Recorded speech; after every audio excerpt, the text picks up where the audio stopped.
గద్దరన్నకు జోహార్. గద్దరన్న మళ్ళీ పుట్టగలుగుతాడా? మనం చూడగలుగుతామా? గద్దరన్నకు నాకు ఎక్కువ పరిచయం లేదు, కానీ గద్దరన్న పాటతో పరిచయం ఉంది నాకు. అందుకోసమనే నేను 89 నుండి గద్దరన్న యాడున్న కూడా ఆ పాట కోసమైనా అడిగిపోతుంటే కానీ నాకు పరిచయం. కానీ ఇవాళ కూడా ఆ గద్దరన్న వర్ధంతి కాబట్టి రావాల్సిన పరిస్థితి ఉంది. నేను తుంగతుర్తి నుంచి వచ్చిన. గద్దరన్న ఒక పాట పాడతాడు. పుట్ల కొద్ది పంట తీసి పూటకు సస్తీ వీరో దచన్న దారిలో నరన్న నారారి నరన్న నారరు అద్దాల మేడగట్టి ఆకులల్ల బంతివో దచన్న దారిలో. గద్దరన్న ఆలోచన ఈ ప్రపంచ చరిత్రలో నిజంగా ఒక పేదవాడికి, ఒక బీదవాడికి, అనగబడ్డ జాతికి ఆ పాట ఇంటేనే పల్లెలిడిచిపెట్టి పట్టాలు చేరింది ఒక వ్యవస్థ. ఆ వ్యవస్థ ఇవాళ మళ్ళా మొన్నటిదాకా 10 ఏళ్లలో లేచి కూర్చున్నది. ఆ గద్దరన్న పాట ఈయన పరుగులు పెట్టే వాళ్ళు మళ్ళా మాదొచ్చిందని మళ్ళా అడవుల ఊర్లలో పరుగులు తీసారు. అందుకోసమే 10 ఏళ్ల తర్వాత కథం పెట్టింది ఈ రాజ్యం. మిత్రులారా, నేను తెలంగాణ ఉద్యమంలో ఉన్ననాడు బండి యాదగిరి రాసిన పాట ఆనాడు నైజామోడు రాయలే. బండెనక బండి గట్టి 16 బండ్లు గట్టి ఏ పల్లె పోతావు కొడుకో ఓ రోరి ప్రథమరెడ్డి. ఈ పాట పడిన ఆయన అయితే మహబూబ్ సీన తీసినప్పుడు దాన్ని ఇటు మలిసి ఓరోరి నైజామోడు అని పాట రాసిరు, దాన్ని మిలకత్ చేసి.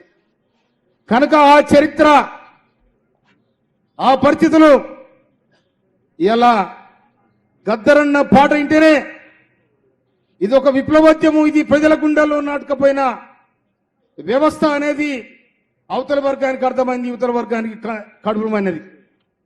కనుక పేదవారు ఎవరైనా కూడా నాగలు దున్నుకుంటా కూడా గద్దరన్న పాడబడిను, ట్రాక్టర్ దున్నుకుంటా గద్దరన్న పాడబడతారు. ఇప్పటికీ గద్దరన్న సావు అనేది గద్దరకు రాలేదు, సావు మరణం. కానీ గద్దరన్న చిరస్మరణీయంగా ఈ జనం గుండెల్లో ఉంటారని కూడా నేను మనం చేస్తున్నా. ఎందుకంటే జన జనకర జనారే జనకు జన జనారే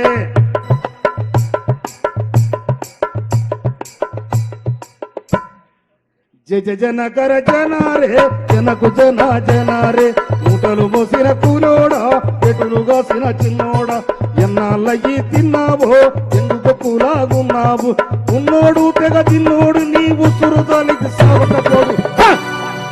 జనకర జనారే జనకు జన జనారే నారో నారో నారరో నారర నారరో నారరా.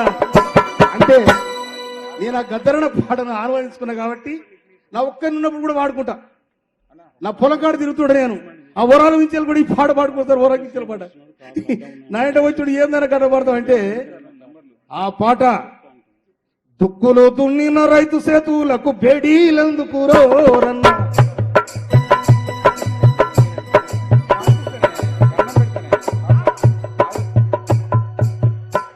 కష్టపడే రైతు కూలీలను కాల్చి చంపేనేవాడో హోరన్న. అయితే ఈ వ్యవస్థ ఈ విధంగా సాగింది కాబట్టే గద్దరన్న పాటకు బలం వచ్చింది. ఎక్కడనైతే కాల్పులు జరిగిందో దాని మీద గద్దరన్న పాడబాయండు, ఎక్కడనైతే దోపిడి జరిగిందో ఆ దోపిడి మీద గద్దరన్న పాడబాయండు, ఎక్కడనైతే కుల వ్యవస్థ ఉందో కారం చేడు వ్యవస్థ మీద దళిత పురులమ్మ అనే పాడబాడి ఈ వ్యవస్థనే ఇది చరిత్రలో దళితులు తిరుగుబాటుకు సంకేతం పంపిన పాట. అది సుండూరులో గాని కారం చేడులో గాని ఎక్కడ కూడా అన్యాయం ఎక్కడ జరిగితే అన్యాయం కాడ గద్దరన్న పాట ఉంటది. ఇప్పటికి కూడా ఆ పాటకు అనుభవించి ఎక్కడ అన్యాయం జరిగితే ఆ దాన్ని కూడా పునిగిపుచ్చుకొని తప్పకుండా ఈ వ్యవస్థలో గద్దరన్న చిరస్మరణీయంగా మళ్ళీ గద్దరన్న పుడతానైతే ఒకవేళ పుట్టి ప్రయత్నం చేసినా కూడా ఈ వ్యవస్థ అలాంటి వారిని ఉంచుతానని కూడా నాకు డౌటే.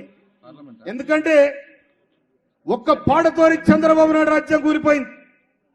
పాటలు పాడే ఆటగాని పై తూట ఎవడు వేల్సేరన్న ఒక్క పాటకు భయపడి గద్దరణ మీద పాటకు భయపడి గద్దరణ మీద తూటాలు వేల్చారు.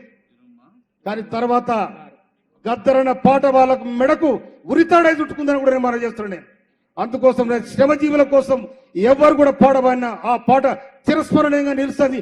వాళ్ళు జనం గుండెల్లో పదిలంగుంటారని చెప్పి నాకు ఈ అవకాశం ఇచ్చిన మీ అందరికీ కూడా హృదయపూర్వక ధన్యవాదాలు తెలియజేస్తూ ముగిస్తున్నా. Thank you.